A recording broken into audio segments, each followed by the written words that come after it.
أعوذ بالله من الشيطان الرجيم بسم الله الرحمن الرحيم الحمد لله رب العالمين والعاقبة للمتقين ولا عدوان إلا على الظالمين والصلاة والسلام على سيدنا محمد وعلى آله وصحبه أجمعين رب اشرح لي صدري ويسر لي أمري واحلل عقدة من لساني يفقهوا قولي أما بعد.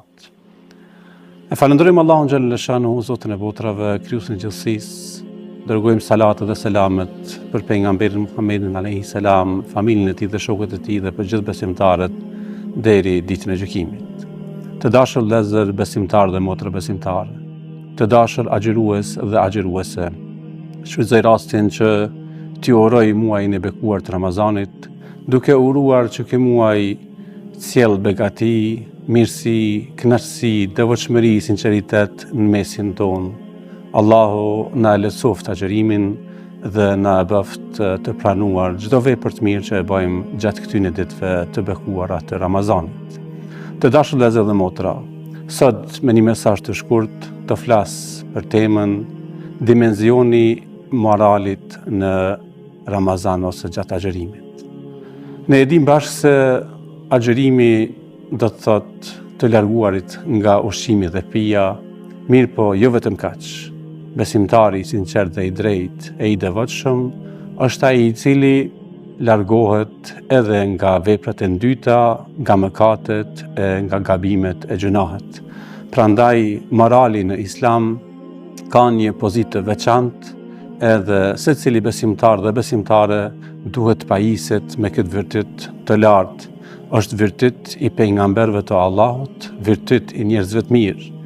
Besimtari i mirë, besimtari i sinqert, besimtari i devotshëm është ai i cili është më i pranuar te Allah. Prandaj ne duhet që gjatë gjithë vitit të jemi më të moralshëm, të jemi të sjellshëm e të sinqert, e në veçanti gjatë Ramazanit të mundohemi të jemi edhe më të moralshëm, edhe më të sjellshëm, edhe më të edukuar.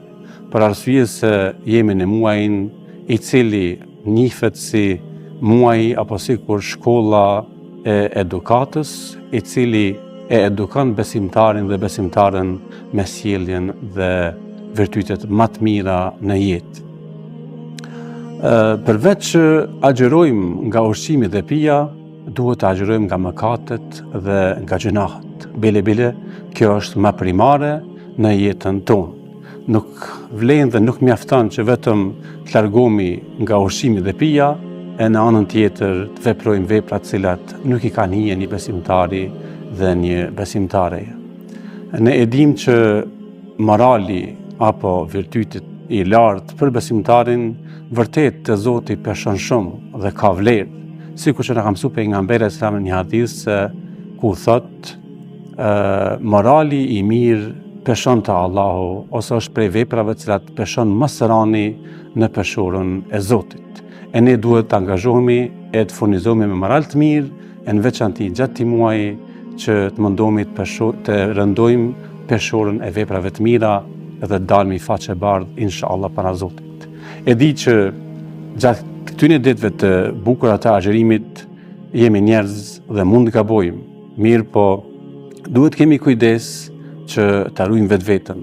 Pejgamberi alayhis salam na ka mësuar dhe ka thënë se njeriu i cili gjatë agjërimit mund të provokohet, mund të fyet, mund të shahet për njerëzve të tjerë, duhet të jetë i dorushëm, e duhet të jetë me sabër, edhe përgjigjja më e bukur, më e mirë ndaj atyre që të provokojnë, ndaj atyre që mund të na shantazhojnë, është unë jam agjërueshëm. Inni saim, na ka mësuar pejgamberi alayhis salam. Prandaj gjatë këtyre ditëve mësohemi edhe të themi unë jam agjërueshëm, unë jo që jam i dopt, mirë po duke thënë këtë fjalë, unë jam agjërueshëm, unë tregoj se jam i fortë, edhe mund të përballoj, edhe mund të duroj, edhe nuk duhet ta lëndoj as agjërimin tim, e as sjelljen time, e as besimin tim.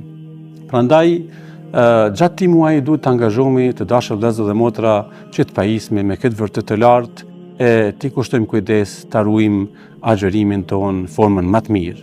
Për arsye se agjërimi i cili agjërohet mirë po në njëjtën kohë dhe disa njerëz nuk e ruajnë gjuhën e tyre, nuk e ruajnë sjelljen e tyne, kjo mund ndikon në vlerën e agjerimit tyne, për arsye se profeti alayhi salam në një hadith na mësues ka thënë, në realitet është pyet në një rast pejgamberi alayhi salam edhe nga disa sahabe, ku i është thënë cili është vendi i një njeriu, i një burri apo një gruaje e cila agjeron nafile, fal nafile, namaz, i jep sadaka, po në njëjtën kohë i pengon të tjerët, i shantazhon të tjerët, nuk i lën rahat fqinjet e vet. Pejgamberi alayhis salam na ka mësuar ka thënë se një njeri i tillë është në zjarr. Në të kundërtën, një njeri i cili ndoshta nuk fal shumë nafile, ndoshta nuk agjeron shumë, ndoshta nuk jep sadak shumë, mirë po s'paku, sjellja e tij është e mirë, është e sinqert, është e drejtë, edhe nuk i pengon të tjerët, kjo ndikon automatikisht në rezultatin e tij dhe të tillët janë në xhennet, sikur që na ka mësuar pejgamberi alayhis salam.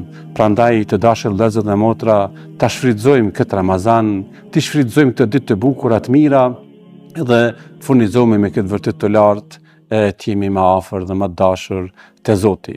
Për fund, llogaritni secili veten tuaj, sikur që nganjëherë kemi nevojë edhe shkojmë te mjeku dhe bëjmë analiza të ndryshme, edhe ne në fund të Ramazanit ose gjatë fundit çdo dite që agjerojmë të bëjmë rezultatin ose të shikojmë rezultatin e veprave tona, agjerimit tona, adhurimeve tona, si qëndrojmë me agjerimin, si qëndrojmë me Ramazanin, a jemi ka përmirësuar apo jo. E pastaj krejt fund të Ramazanit shohim rezultatin, a e kemi gjuhën më të mirë, e kemi shikimin më të mirë, e kemi ndëgjimin më të mirë. Nuk është fjala se ndoshta do shohim më mirë në aspektin fizik, po do shohim halal, do ndëgjojmë halal, do flasim halal, do jemi me njerëz e mirë, e të sinqertë, të devotshëm, më afër tyne, e do qëndrojmë me ta, e do largohemi nga çdo e keqe dhe nga çdo mëkat apo gjuna. E lut Zotin që të jetë i kënaqur dhe razi me veprat tona të mira. E lut Zotin që këto ditë bukura të agjerimit na i pranon dhe na bën kabull. E lut Zotin që na e bën kabull agjerimin ton, namazin, lutjet, dhikret, leximet, sadakat dhe çdo vepër të mirë që e bëjmë gjatë këtyre ditëve, inshallah Zoti na i pranon. Dhe e lut gjithashtu Zotin që na i fal gabimet, mëkatet, shimet dhe çdo të keqe. Allahu na takov në hajre të mira, edhe një herë Zoti kabull këto ditë të bukura të agjerimit.